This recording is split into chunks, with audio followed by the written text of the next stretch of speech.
be proactive. I think it's a lot to ask for a Zach in the early game. And now, what do you lane against Vladimir if you're crazy? Gnar is taken away. That would have been a winning lane matchup. The Cho'Gath is a European special, so it's been a really big pick in EU LCS. You can win lane pretty hard. You can rush Abyssal Mass, and in this game, you feel like you're countering the entire team, short of the Xayah.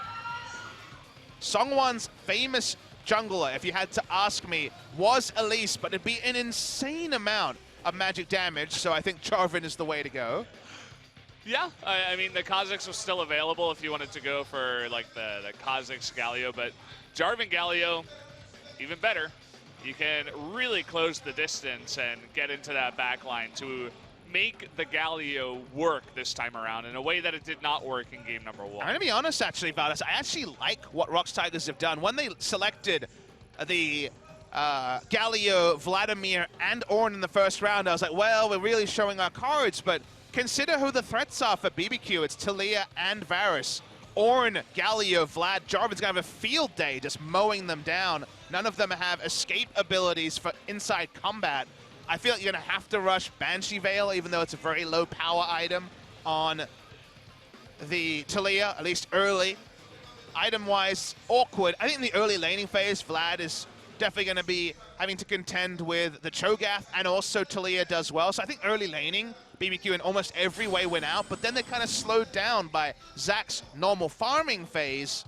Trick to me has to be a match winner. He has to be very creative with his early game paths, kind of defy the expectations for Galio, because outside of big misplays from the ROX Tigers on Engage, and there's so much of it, it seems impossible, Jarvan Galio, and they've even got Ornn on top of that from the support role, or some really impressive map movements. It just feels... There are 2 other wards down and a pushing bot lane. Allow them to get that in. Nice hit on the EQ there from Key. If you delay the Q, then you can E to it, and it's a kind of a Malphite-like, or I guess Alistair-like knock-up effect. Get to see those runes. Pretty traditional runes here, Conditioning, Demolish, and the... I believe Second Wind is the name, the regen rune on the Resolve tree, and then Stopwatch and Boots. Pretty much the generic tank support rune page, if you're not going for Guardian. Oh, it is Guardian anyway. Yeah. Would have liked to see someone else's runes, but hold that thought. We do have Featherstorm coming on out, and a flash on the Tempt, who uses his flash earlier on to get out of that Jarvan ult, but it's way too much. Someone now is going to pick up the first blood. Galio trying to jump away, and he will get out of tower range. Trick, unfortunately, not able to kill anyone by himself. He's still on the chase. Here comes Braum, but he's a little bit too far away. So just a first blood going over to the ROX Tigers. But just a preview of where this game will go. Those are the 3 members who will dive in and try to pick up those kills on both the Taliyah and the Varus. That's why the Taliyah draft was surprising. Here, the mid lane, just stay near Tempt and make sure he doesn't die to Galio and Songwon. Whoa, this is a weird item choice. Proto Belt actually coming out. Is nice gank buff from Songwon. Oh, right in the back. Crazy. He's incredibly tanky, but you've got 2 members you're going against. They got to be careful not to go too far, but that's going to be enough. The flash was a little bit too late right after the Cataclysm from the Jarvan, and Crazy will get 1v2. Yeah, seemed surprised by the damage from Songwon. It's a warrior enchant Jarvan, so going to probably be going for Black Cleaver into Guardian Angel with the Stopwatch here. So going for the DPS build. That's because he's just ulting vaguely in the direction of the 2 carries. The AoE damage is guaranteed if they're inside the Cataclysm walls, and it's by the Braum, but they're still going in for the flash and the knock-up. There's the Jarvan for the follow-up, a Trick going for the counter-engage, but here comes Galio. Ignar is super low. Can they actually get the taunt? It's gonna miss just barely. Kidnap coming in, so I'm getting low, but he is gonna live with the heal. But here comes Tempt. Not really able to follow up, but successfully gets out of there. Only Ignar goes down in the trade. Bit of a misread there, I think, from Trick, who took a long time to jump in. Galio was always going to rotate first, even with the speed of the Weaver's Wall available for Tempt, and Tempt wasn't going to go in aggressively to try to clean up kills. So Ignar goes down. It's still another trade up for the ROX Tigers. We wanted to see win lane, win game from BBQ. We have not. Okay, we're going to have another engage here from Trick. I feel like he's basically just helping Ghost stay in this lane at this point. He just wants to get a preferential back timing for him to push up.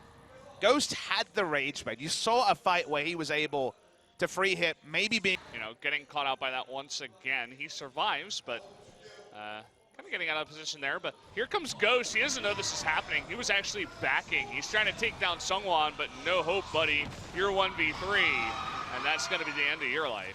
Yeah, it's no jungle control at all for Ghost, who's no longer a rookie player, but an entire year for BBQ last year as a starter. So need to be a bit more on the ball there, just kind of a brain fade like Ruler used to have in his early days. Taken out. Nothing else happening on the map. His team wasn't getting a lead anywhere. Not a great look from the side of Ghost. Yeah, not so great, but they're going to go for this Rift Herald right away. Perhaps Galio and Jarvan basically trying to one-shot between the two, and then Vladimir or Xayah mopping up, but obviously feels the pinch of some of the magic damage from BBQ and goes for the Adaptive Helm second. I think at that point you just go Cinderhulk and get a bit of multiplicative scaling. That's a lot of Cho'Gath damage. It is. He's basically just been raining down spikes on the Vladimir up in top lane for the majority of this. They're going in to Sungwon. See what they can do. The Elastic Strike isn't going to get in on there, but they have Tempt in the back doing a ton of damage. Galio trying to save this life. Teleport coming from behind. Linderong with another flank. That's really been the name of the game for him. He's going to hit 3 members with that ultimate. Here comes the Ornn. It's going to knock up Ghost, and that's going to be enough to take him out and route the rest of BBQ away from that fight. And no ability to interrupt that ult that time from Ignar. Crazy was there first, but Linderong just had to wait for the Weaver's wall to go down. Turned around, got the ult in the backline piece against the comp that ROX is running. But they're going no for flash. It. Ghost doesn't have his flash, and Galio comes in. This is what their composition is about. Ghost is just going to disappear. Linderong not even really there for doing most of the damage in that fight. So the easiest pick you'll ever see onto the 80 carry, and now ROX is thinking about Baron. Yeah, it's going to take a while to finish the Baron. They don't have the most Baron damage, even if everyone can help. They start onto it. Cho'Gath is far away. They need to at least use the Weaver's Wall. Linderong going all the way around. Doesn't looking seem, for another flank. Doesn't seem like the team you want to force it against, but they are so far. They're waiting for the turn. Still no turn. Now they're all caught in the pit. We could have everything happen here. Yeah, here we go. The flash on in. There's Crazy, and it's going to go down to Xayah. Funnily enough, very close. Someone, though, getting low. Can they actually do any damage? Crazy not able to feast on that Baron, unfortunately, but will pick up 1 kill alone. Yeah, I think Feast Smite was the attempt to take a second turret in the top side. Doing his job. So we still have the engage available for the most part here. There's the Ornn engage. Trick, you can't really stand in the front against this much lockdown, and he will pay for it. He's going to go down even with the Warmogs and how tanky he is. Lava's a monster. He has Void Staff and a 10 stack on his stacking item there. He's doing really, really well in terms of damage. He does a lot of damage on Sorcerer's Shoes as well. You can see he's 3,000 damage more than a traditional mage in the Taliyah.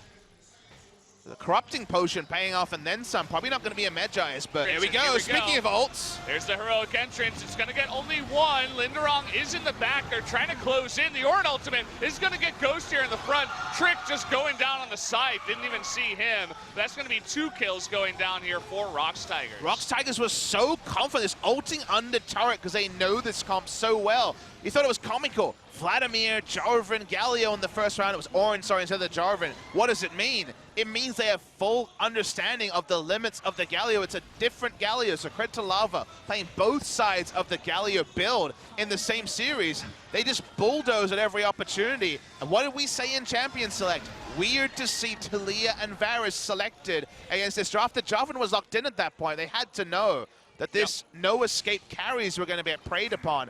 They have done nothing. 0, 5, and 0. Sure, there's only a single kill in the game, but we have never really thought that Taliyah or the Varus were close to kills. Just wasting Veigar here because they had super initiation. It would have been the same problem. But there was many different ways that Tempt could go, and we praise him as an impressive player, but he just falls back too much on comfort after all his Malzahar games, and I've not been impressed with the Taliyah at all. Well, we got a double knock up here on the Songyun. Isn't going to matter is really the answer here. Someone going in. He gets beasts and taken out by Crazy. Linderong trying to get some damage of his own down onto Trick and Ignar. Does a bit of that, but look at this. Now finally they get some room, and here is where Ghost gets a chance to do some damage alongside Tempt. Perhaps going too deep that time was ROX.